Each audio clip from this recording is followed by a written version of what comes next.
Welcome to RPG Book Club, the podcast where we play a little bit of a video game and talk about how it makes us feel. I'm Sam Allman. I'm Bernard. And today we're doing something a little special because Trish is sick and can't record. And the next part of Wild Arms is too good to not have everybody together. So we also, moments after finishing recording and saying the vote will open in a couple of weeks, last week, we decided screw all of that, and the voting is opening now. And we kind of pivoted on our plans for the rest of the year. And so we, instead of doing 2 more games after this and then our best of the rest, we're doing the best of the rest right now, which is a big 16 games enter, 2 games leave ranked choice poll to pick the top 2 of the games that we never got around to playing. And tonight me and Bernard are just going to go through and talk about all the games on the list, because some of you might be joining us fairly recently. Some of you might have only listened to Persona 3 and Legend of Dragoon because you were trying to find their OSTs on Spotify, etc. You might not know everything that lost, so we're bringing them back up to refresh everybody's memory and give each of them like a fair shot in the poll, and not just be, well, I remember the last 2 were Paper Mario games, so I'm going to vote for them. So each year we do a number of games, and for each of them, our listeners, our supporters, rather, the people who give us money, get to vote on between 2 games for us to play. And then at the end of the year, we do a sellout game, which we just decide on. You don't get to vote for that.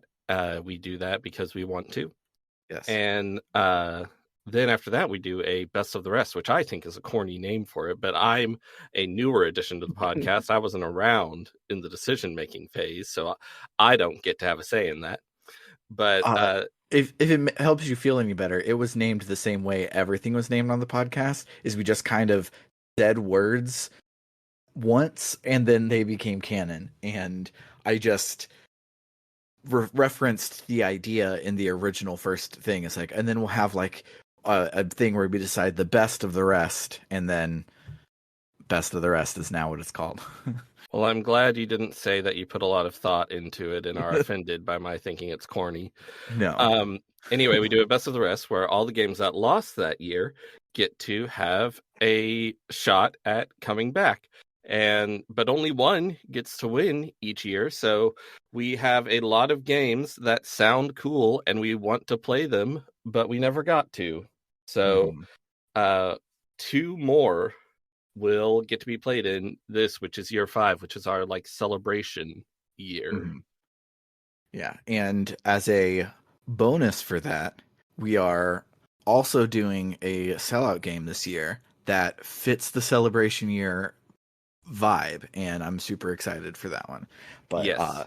that'll be a surprise when we announce it. But yeah, so I guess we'll just dive right in, and we'll start talking about these in the order in which they lost their polls. So going all the way back to the original poll, the poll was between Rogue Galaxy and Okage Shadow King, because I wanted to come out of the gate swinging that we play weird random bullshit on this podcast.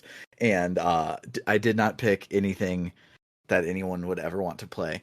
So yeah, the loser of that one was Okage Shadow King, and it's a really, really cool PS2 game. It's an early PS2 game. It comes on kind of on a blue disc, which is cool. That means it's a CD, right? Yeah, it means it's a CD, not a DVD. And it's very much a, what if we made like a Tim Burton RPG made by Japanese people, so it has Japanese humor and ideas and stuff, and it looks like a Nightmare Before Christmas or Coraline or something like that. It reminds me a lot of, well, now it's gone, Alice McGee? Coraline, film that Tim Burton was famously involved in at all.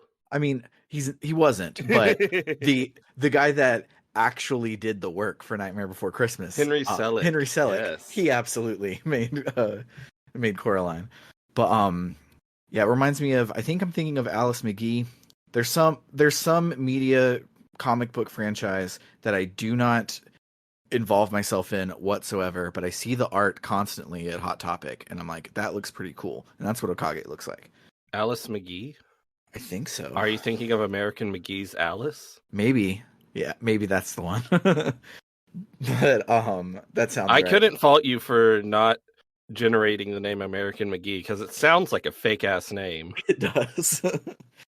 But yeah, the plot of the game, from what I vaguely absorbed, my friends in high school were obsessed with this game, but basically you're a, a little kid whose sister is in trouble for some JRPG reasons, and you make a deal with Stan, not Satan, Stan, the Demon King, and he possesses your shadow, and then you go on an adventure, and you basically have an angel devil, a shoulder devil the entire time, except it's behind you in your shadow, and it's literal Satan, and it's spooky and weird and quirky and cute. The next game that lost is a favorite of mine. It was my first round auto by RPG loser, and that's Shining Force. Shining Force rules. If I remember correctly, this was a very close fight between the very close vote. That's, I don't know what we're talking about, voting, and vote was the word that wasn't in my brain. Well, it was a very close vote between Shining Force and Legend of Dragoon, because both games are really, really good. And Shining Force is a old school, like, Super NES Fire Emblem style tactics game, except it's doesn't have permadeath, and instead of being like a visual novel type presentation for the storyline portions, it is a Dragon Quest where you have a world map you explore, and you have towns you go through, and dungeons you have to go through and find treasure chests in, and stuff like that. So it's a very unique vibe, and it's a Sega RPG, which makes it extra cool. And it's done by Camelot, who you all probably know from the Mario Tennis games, but also from Golden Sun is their other big one that they're famous for. And this is where they cut their teeth, and it's very, very good. Have you played Shining Force before? No, I'm pretty sure I played the Game Boy Advance remake like in 2004 when I was 13, So it doesn't count. so it doesn't count. Yeah. Also, I don't even know if that remake is good or not. I think it is serviceable and doesn't do anything like avoid it, don't play it, but it has like a weird like card collecting mechanic just like stapled onto it from what I remember. And the art style is slightly different, and I like the Sega art style better. I wish the predecessor to Shining Force, Shining in the Darkness, would get a Sega Ages re-release with an auto map feature, because that one is a first-person dungeon crawler, Mm-hmm. and I've played a bit of it, and it's super cool, but I don't have time or energy or focus to draw a map. Absolutely not. Yeah, the Shining series is wild. Weird. So it was a dungeon crawler, then a tactics RPG, and then there was a third-person action RPG on the Saturn, and now then on the Game Boy Advance, Shining Soul, I think, is a turn-based RPG. Don't quote me on that one. It might be action as well. And then after it took a couple of years off, it came back as like a RPG with Devil May Cry combat type action RPG. Shining Soul is a game. Shining Soul and Shining Soul 2 on the Game Boy Advance, I believe, are like Diablo likes, I think I heard. Okay. Yeah, it's definitely not like anything else they did. I knew it was a somewhere else in the RPG genre, but yeah, Shining is wild, and we can go almost back to the beginning and play Shining Force. Speaking of other weird shit, the next vote was between Sailor Moon Another Story and Inuyasha DS. The DS game is Curse of the Secret Jewel, I think. Bernard's already Googling it to fact check me. So, but It's Inuyasha Secret of the Divine Jewel. Secret of the Divine Jewel. I was close. I'm it makes me mad that that has the D and the S initials, but they're not, it's not arranged, so it's not like Inuyasha Divine Secret because it's on the DS. Yeah. Because I Like loved when they did that with it was DS so games. stupid, but I loved it so much. Resident Um Evil Deadly Silence. Castlevania Dawn of Sorrow. There are probably more.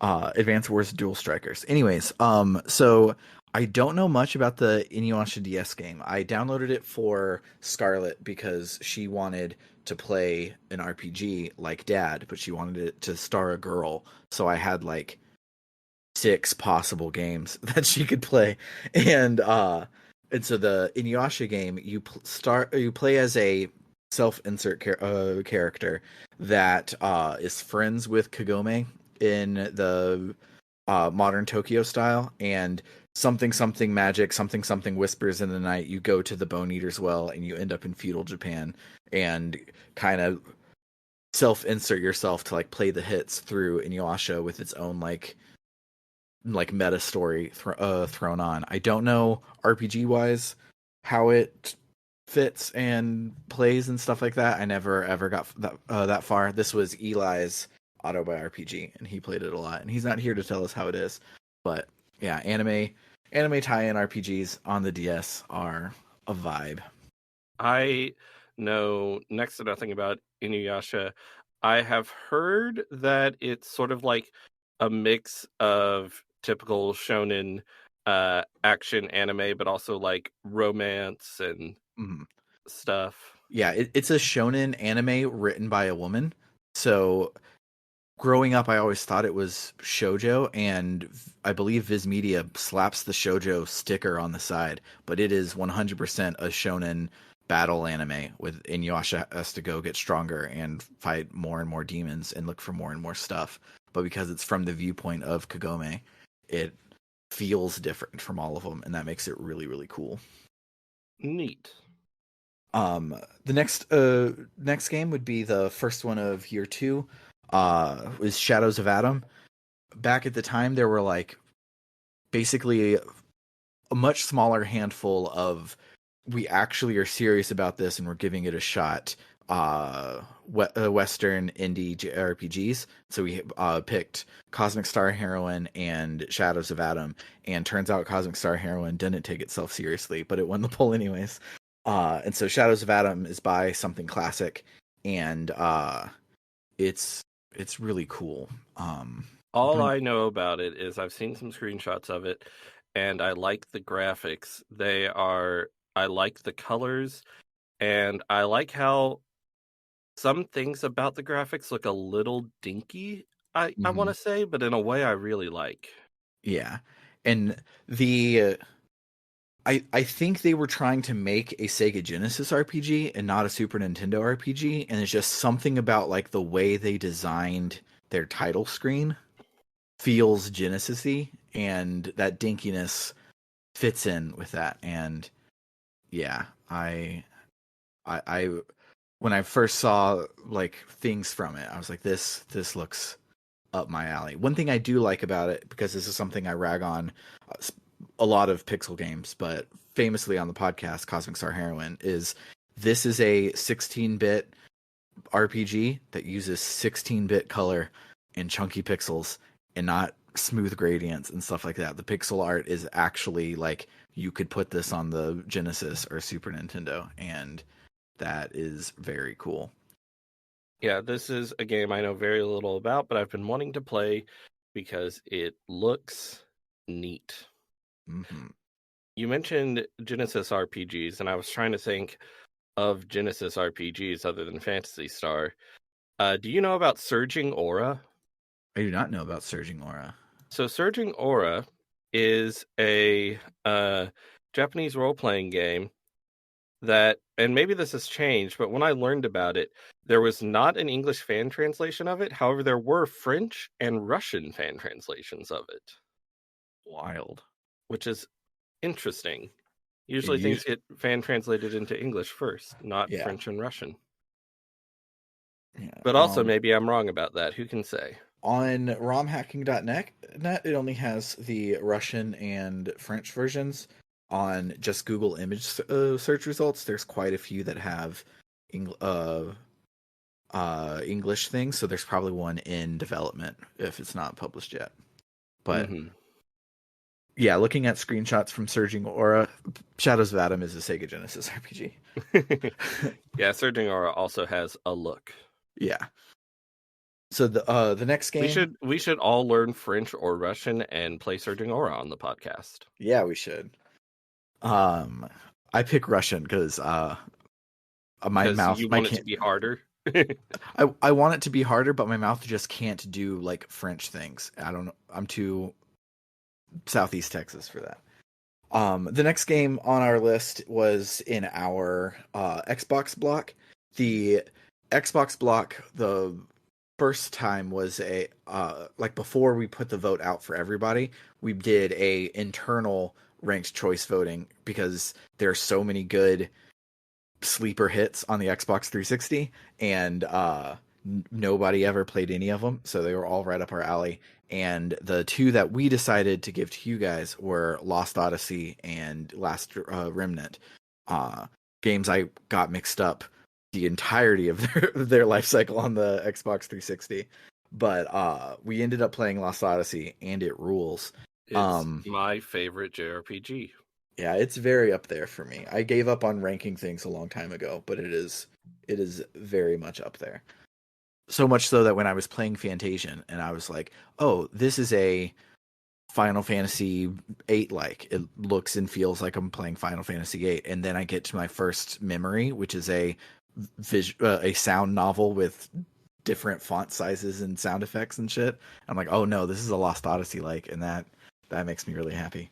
But yeah, Last Remnant itself, the only thing I remember about it from like back in the day is that it was the first time that Square Enix used a second party engine. The first time they used Unreal. Um, Unreal and Engine 3. yeah, and I don't remember anything else about it. I remember it has a Akitoshi Kawazu worked on it, which is notable. yeah. I remember it has like a weird like army based JRPG battle system thing of some sort. I remember that being a it's kind of hard to figure out sort of thing. Looking at a screenshot of it, it looks like it's kind of hard to figure out. Looks like it's a little bit Final Fantasy 12, a little bit crazy, and it Wikipedia says the game features a battle system labeled by Hiroshi Takai as a quote turn-based command-based system using symbol encounters unquote. So I think that clears everything up. yeah, absolutely. But yeah, I don't know much about Last Remnant, but I do know that it was good enough to get two remasters. One for Steam a handful of years ago, and then one for modern systems a smaller handful of years ago. And the Steam one, unfortunately, has been delisted, and then they didn't release the newer one on Steam. But yeah, it looks really cool. I know Yeah, they're they were like, we're making a remaster of The Last Remnant. We can't have this crappy Windows version from 2009 on Steam anymore, but then they didn't release the remaster on Steam. yeah, it's very odd, but I've always wanted to play it. It looks very janky and weird in the way that I like. So You sure like janky, weird games. I absolutely do. Um, the next one was we wanted to play micro action RPG duologies, and this was Bernard's first appearance on the pod. Correct? Was for East. I think I had appeared on like bonus episodes and stuff, but I think East was the first time I was there for a Full full season. yeah. Yeah. But yes, we did East 1 and 2, which are the most Oh my god, I love East 1 and 2 so much. they're fantastic, but there's a lot of games like say Final Fantasy 13 where they're like, "Oh, the full story is across 3 games. You really kind of have to think of them as like one solid piece. But East 1 and 2, after the original release on the Master System and PC, have only ever been sold together because literally you fall off of a building at the end of part 1 and you wake up from having hit the ground for part 2 and then you continue your quest. They are very much one solid game, and it's super cool. The Also, so if I recall correctly, East 2 has like 75% of the story. Yes, absolutely. East 1 is like, there's a bad guy in that big tall tower. Go climb the tall tower, and then you land after you fall off the tall tower, and they're like, okay, so the bad guy, he actually did all of this stuff, and here's why we have to stop them now that you've attempted it for the first time. But so to match East, we put it up against Star Tropics 1 and 2, which are less of a perfect duology, but they were almost the same like playtime, so they fit for the idea of around 8 episodes to cover 2 games. And Star Tropics are a Zelda-like that has like your tile position for puzzles and stuff is very important. And you have like your jumps like only go over like skipping one tile sort of thing. I remember, so they do puzzles and stuff with that. It's most famous for its anti-piracy thing being a hidden ink in on a letter and that came inside of the game box, and you get to a part and they're like, oh, you have to dunk the letter in water, and then you would open your game box, grab the letter, dunk it in water to see the hidden message.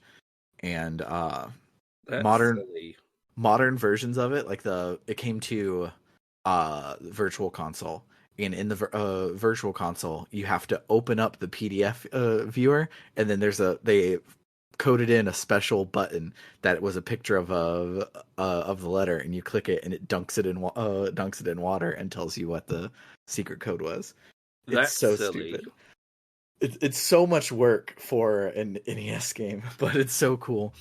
And Star Tropics is one of the first times that Nintendo was like, we should make a game about America, and none of us have ever really been there. And they famously continued doing this for the Mother series, but Star Tropics was the first one that is very, very Japanese about Americans. And yeah, I've always wanted to get around to playing them just because they're such an oddity in the history of both Nintendo and action RPGs and stuff, and piracy protection. um, the next one we played was our the first bit that we've done. We've done several bits, but we did the first year. Everything was building up to our sellout game being Final Fantasy X because we wanted Eli to play Final Fantasy X. And then our second year, everything was a lead up to play Chrono Trigger because we wanted Eli to play Chrono Trigger. So then our first one after Chrono Trigger was Chrono Cross versus Final Fantasy X2. It was both the much maligned, looked over sequels to the sellout games that we had done so far. I wouldn't And call either of them much maligned and overlooked, but definitely neither of them is as popular as their and beloved as their predecessor. They're both definitely more controversial than their yeah, predecessors, and I would say Final Fantasy X-2 definitely did have a bit of a reputation when it came out in the mhm, mid-aughts when everyone was so irony poisoned. yes. I had always heard that X2 sucked because all of my friends probably are gamer gators now. But uh I heard that it had sucked, but then I watched the opening, the What Can I Do for You? I was like, who says this game sucks? This is badass. I want to do this. And I never got around to actually playing it. I think I started it on the Vita and got like the first little introduction done, and I was like, oh, I don't want to play this game on the Vita. I want to play it on like a real console, and so I never got around to beating it. But yeah, it rules. It did Final Fantasy 15, but with lesbians so far, but before Final Fantasy 15 did it with bros. Um, I've never played Final Fantasy X-2, even though I love Final Fantasy X so much. and I want to play it. Mm-hmm. I will play it someday, even if it doesn't win this. Yeah, there's a couple of these on here that I'm like, I don't want to wait another potentially 5 years if we ever do a best of the rest again. So if this game loses, I'm gonna play it like right now. And Final Fantasy X 2 is one of them. Um, Ironically, I forgot that this next game was on our best of the rest list, so I played it just a couple months ago. And that is Breath of Fire 4. It's been on my list of I want to play this game because its aesthetic is perfect, and its aesthetic is perfect. They managed to do like a isometric camera that is at the same like pixel, the textures are at like the same pixel density and camera angle as the sprites, so everything just looks fantastic the whole time, and it's so good. Yeah, Breath of Fire 4 is important for podcast lore because it was the first time that a lot of people were like, yo, you guys should play Breath of Fire 4. And so we're like, okay, cool. We'll put it up here against this other game that maybe has a shot with it. And then everybody voted for the other game. And then that's basically happened literally every time since. But yeah, Breath of Fire 4 is really, really cool. It's kind of straight up and down in its RPG ness, but then they add extra systems onto it. So you have basically just attack, skill, item, defend, but your entire party is in battle at the same time. And so if people are on the back row and they're not actively fighting in battle, they have support skills that they'll use and will hop in and jump in battle. And then you can swap places on the fly to pull the other people out, and a couple of things like that. And then of course, Ryu is a dragon, so he can transform into a dragon because that's what Breath of Fire is all about. But it's very good, and I really enjoyed it. And I've heard that Breath of Fire 3 is the masterpiece, and 4 is just okay. So I need to get around to playing Breath of Fire 3. Speaking of games that are definitely not masterpieces, our next one was weird, tiny PSP original RPGs. And we had Brave Story New Traveler, which is the one that won, versus Hex's Force, which still doesn't sound like a real game. It sounds like iOS trash that is Heck asset this stealing from force. something. Yeah, but Hex's Force is really cool because it is the reason critics hated it was because it was too short, too easy, kind of a simple battle system, but the story was pretty good and the puzzles were pretty great. So That it's just sounds like just a nice game to play. yeah, it sounds like a very enjoyable couple of hours. So, uh, I know the main thing for that one is you have dual protagonists, and I know you pick one at the beginning, but I don't remember. I don't know if it's like Wild Arms and you pick one and then you play the other one, or if it's like Star Ocean where you pick one and it's slightly different throughout. But I do know the main guy and the main girl on the box art, you pick between them at the very beginning, and the storyline, they're like yin and yang, sun and moon sort of vibes, which is pretty cool. After that was starting the next year. I guess it's no, this is year 4. Oh, X2 I already said started year 3. So yeah, uh, starting of year 4, we had was our the theme for that year was guests, and so we had Which, Eli. if your podcast needs, if don't try and do guests on your podcast if you are trying to have them be a guest for the duration of like 8 episodes. I mean, that's fine sometimes if you can, but it's hard to schedule for 3 people. It is harder to schedule for 4 people, and locking into doing that like 5 times in a row.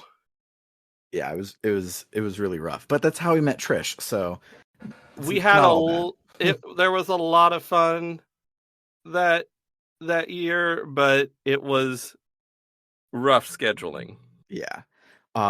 Famously, it was just the three of us for Ragnacinti because it was day to record, and we sent the guy a message and was like, "Hey, it's time to record. Are you still free?" And I have literally never heard from him ever again. So yeah, scheduling is really really difficult. Don't sign up to do it for fucking 60 weeks in a row. Um, so yeah, the first guest we had was originally Eli's partner Jen. So it was going to be me, Eli, and Jen. So we did the first episode. Eli and Jen hated the game so much they told me they would not finish it. And so then the rest of the time I had Cerebral Wind and Desert Stream from the Discord came and we finished it. And that game was really cool, but Eli and Jen didn't like it because of some of the sexual content, quote unquote, in the first one. It's not super quote unquote, but it's like implied sexual content. So I'm really glad that that one, instead of Hyperdimension Neptunia, which is the next game on our list that might be coming up, because blue Why? blue blue Why did reflection. y'all do that block? We wanted magical girls, and we had already played the turns out one good one, which is Sailor Moon Another Story. And yeah, the it seemed better on paper than it would When have did turned I out to join be. the podcast? When uh did I come in to knock ideas like this out of y'all's heads? that one, episode 1 of Blue Reflection was Eli's last like official one as host, and then at the end of the season is when we did our 20th game send off and Eli's last recording. So literally right after this. Okay. uh I feel like if I'd been on the podcast, I'd been like, look, I'm not risking playing Hyperdimension Neptunia. If you enjoy Hyperdimension Neptunia, that's fine, but I've seen it. It's not for me. yeah, the main reason I had put it on there as like at all was I had played the very very beginning, and its battle system seemed like it was actually giving a crap. So I was like, oh, it's not just a H game. It's kind of trying to do stuff, and then on paper the uh parody nature of it sounds like it could work, and I was willing to risk maybe it's actually good. And so here we are again, risking if it's actually good. And so you can vote for Hyperdimension Neptunia if you would really like to.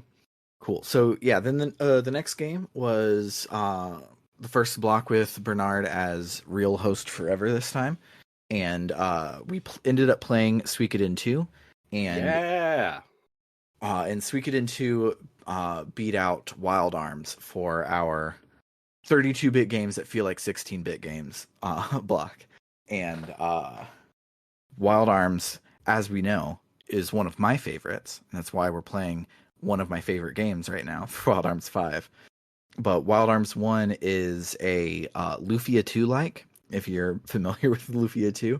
But the dungeon puzzles are all like Zelda adjacent, and uh, figuring out the puzzles and actually doing it is a big part of it. Unlike a lot of JRPGs, it'll be like, oh, the switch you need to hit is over there. How do you get over there? And press the switch, and we give you battles along the way. But with Wild Arms, it's a lot of like, hey, here's like a puzzle box dungeon that you gotta dungeoneer and figure things out with, which is very cool. It's And it's notably Wild West themed, sorta. yeah.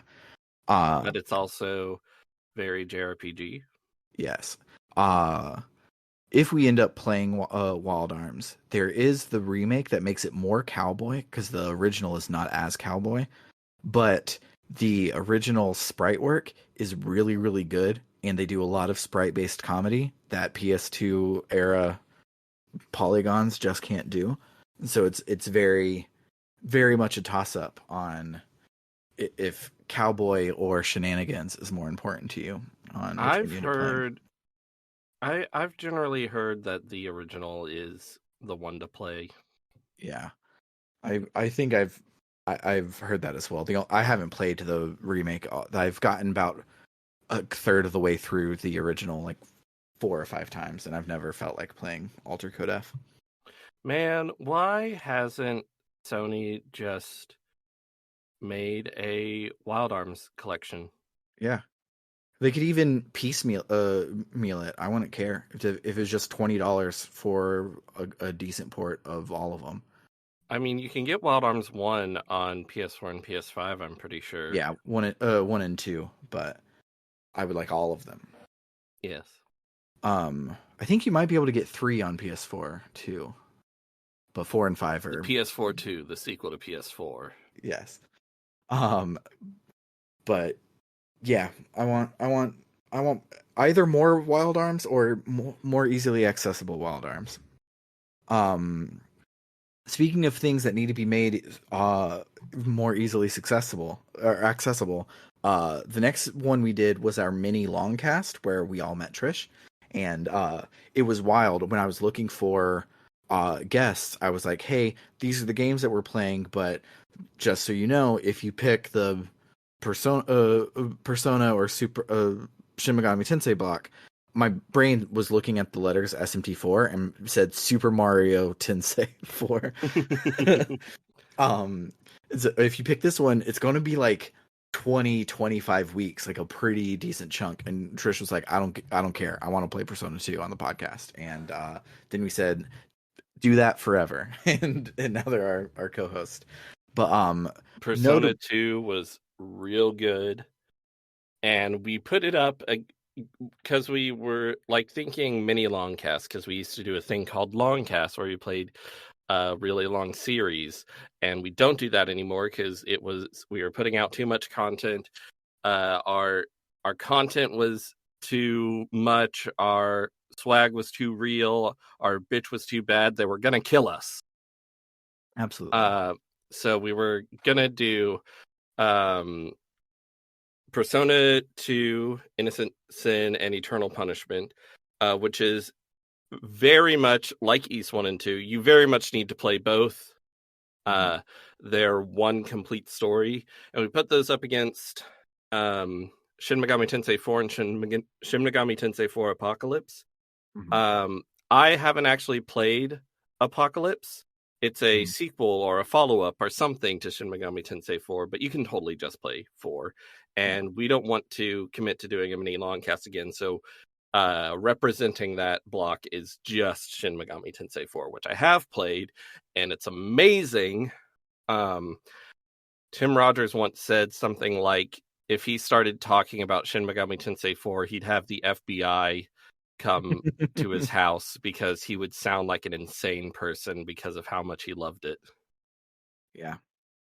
I've only played like I think I got to the first like gameplay bit of walking around the dungeon, I think like once, and I already was like, It does oh, take a while to get to walking around the dungeon. yeah.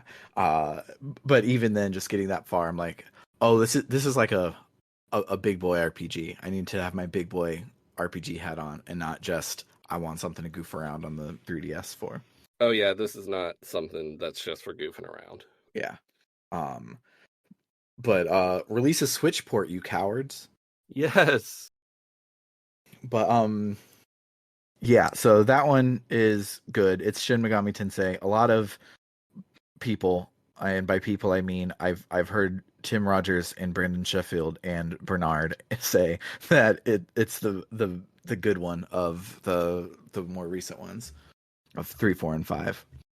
I So mean, I think Shin Megami Tensei 3 is an absolute masterpiece, and I haven't played Shin Megami Tensei 5.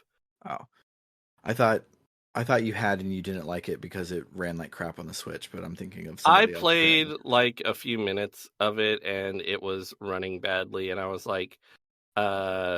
was like, I don't really have time to play it right now anyway. Maybe I'll wait, and next year they'll release a PC or a PS4 version or something. And it's been 2 years.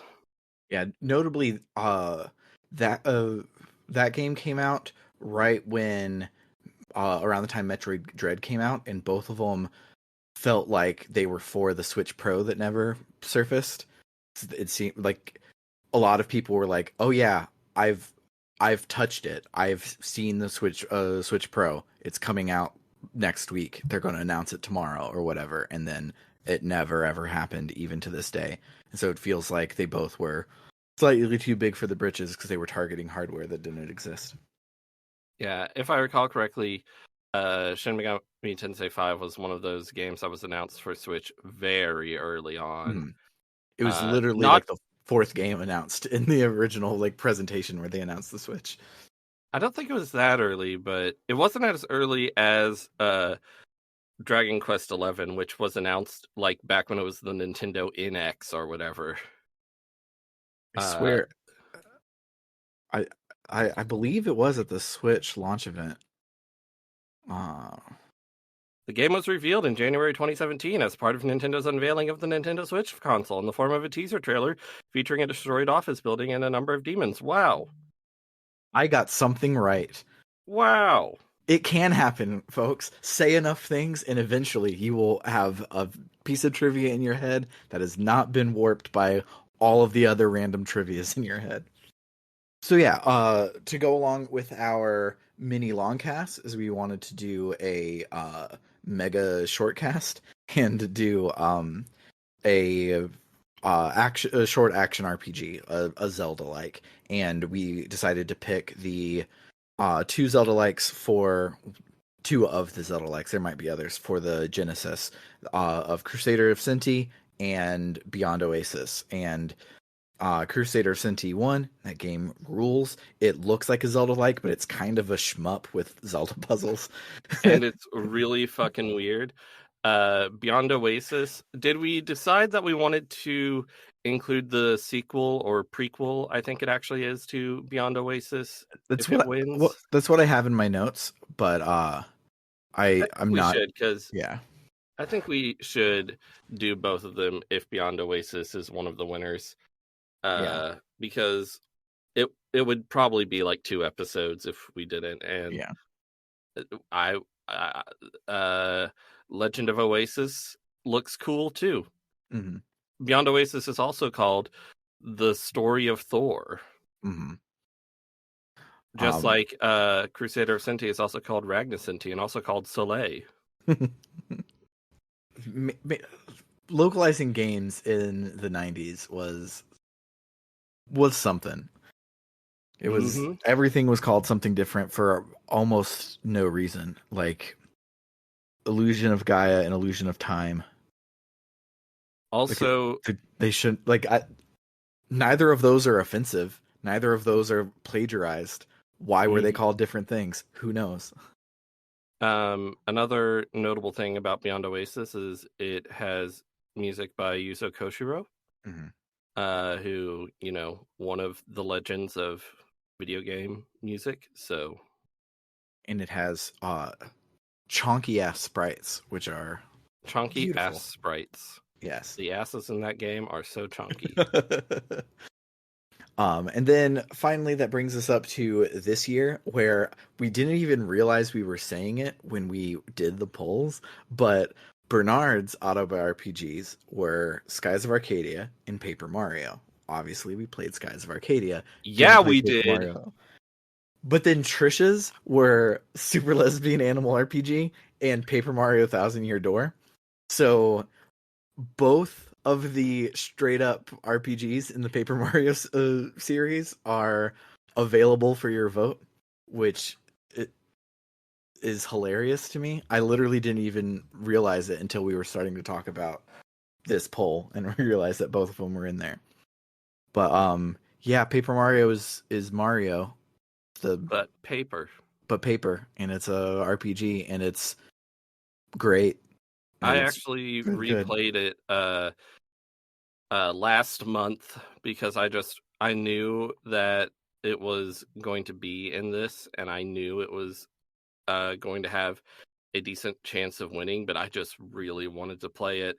Mm-hmm. And If I had to play it again, I wouldn't even be mad. Yeah. Paper Mario is the first game that when I went to return it to Blockbuster, or specifically to 49 and More Video Superstore in Winnie, Texas, or Liberty, Texas.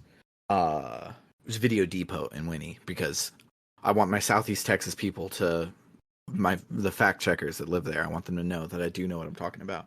But at 49 and More, we brought it up and we're like, the N64 saves on carts. We're not done with this game. I need you to give me this one back. We're going to check it out again. I don't want to go to the rack and get another one. I will bring the box so you can scan it, but then hand me this one. And they were like, okay, because they didn't play games because Okay, this was good. in the 90s. I was like, no, it's important. We only have like 4 of the 7 stars. We just were playing as Princess Peach and we could turn invisible now and like all bets are off. We have to finish this game. Um, and then Thousand Year Door is famously the most requested game in the history of our Discord. We have a game suggestions thing, and I swear Thousand Year Door pops up like once every quarter of the year, and it famously lost to Super Lesbian Animal RPG, which is just it's still so funny to me. But if Thousand Year Door wins, it will be the second of the games that we play because hopefully that'll be after they release the remake. So then we can play the remake instead of having to pirate the old one. But Yeah, Nintendo tends to announce things that aren't in the new Zelda or Metroid Prime 4, like within like half a year of them coming out. So mhm, I'm hopeful that Thousand Year Door will come out in like the first half of next year. yeah, Because I think I've heard that emulating Thousand Year Door is like there's some difficulties there or something. yeah, But so I would like to just play the remake, assuming they don't mess it up, which yeah, they didn't mess up Super Mario RPG too bad. So yeah. And I feel with Thousand Year Door, you can start a remake from a port in a way that they couldn't in Super Mario RPG. So Super Mario RPG had a lot more chances to go bad, and it didn't. So the one that should be an easier transition is probably really good.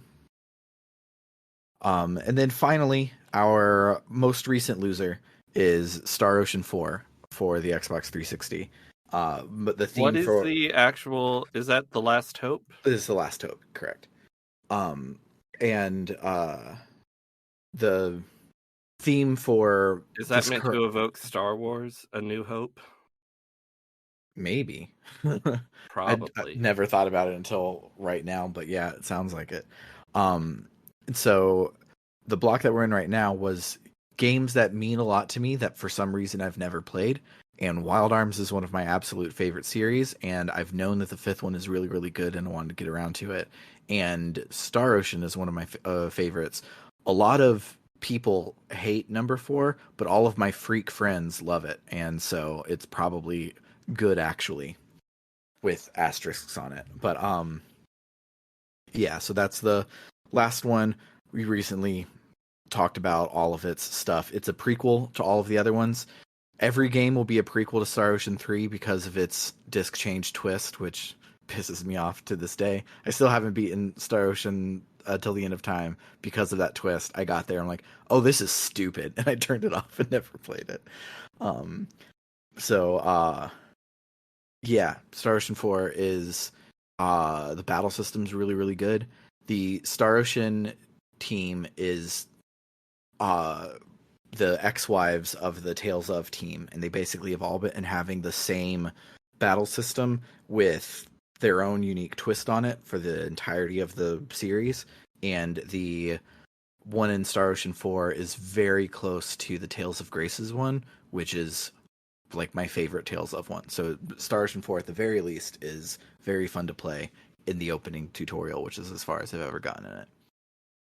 So And yeah, amazingly, the Star Ocean series is alive and thriving today, which I can't believe it. yeah, especially because So Star Ocean 4, a lot of people hated, but freaks like me really liked. Star Ocean 5, all the freaks like me hated it. I particularly really liked it. So I thought that Star Ocean 5 was just going to kill it. And I was going to be like, "Oh no, this will be like a hidden gem of, oh, it rules actually."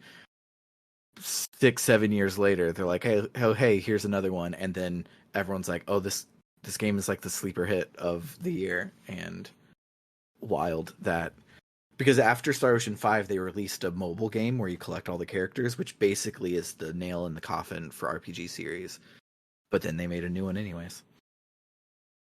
um Remember so Breath of Fire 6? yes, I do, and I hate that they called it Breath of Fire 6 and it was a mobile garbage game, because now if They they should make just release an actual uh RPG and call it Breath of Fire 6, just and just ignore that that one just not exists. just not care that they released one that was a microtransaction game that, like, I think shut down after, like, 1 year.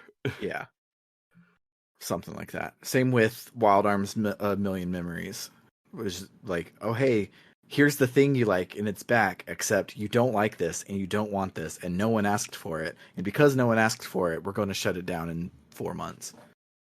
Anywho, that's all 16 of the games that are available right now. We've been recording for 54 minutes. I thought this was going to be a lot smaller of a talk through, but turns out 16 games is a lot. So, yeah, if you would like to vote on these games, you can head on over to www.rpgbook.club, where all of your donations will help us cover the cost of running the show, making it better and better. And then if you set up a monthly donation, you get additional benefits, including voting on this poll. So if you have to at least sign up for the dollar a month tier, and then it'll unlock the post that has this poll in it for you to go and cast your votes and meme at us if you want to. Make us play Hexus Force and Okage Shadow King or something.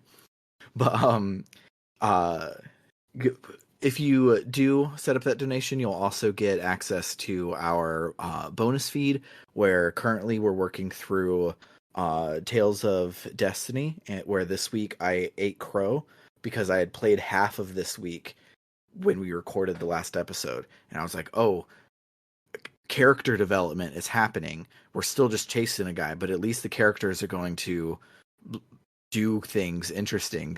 And there was like one and a half of those scenes, and the rest of it was just chasing a guy. So yeah, you can go hear us talk about chasing a guy in detail if you would like. And then if you donate $5 or more a month, we also shout out your name at the end of every episode, just like this.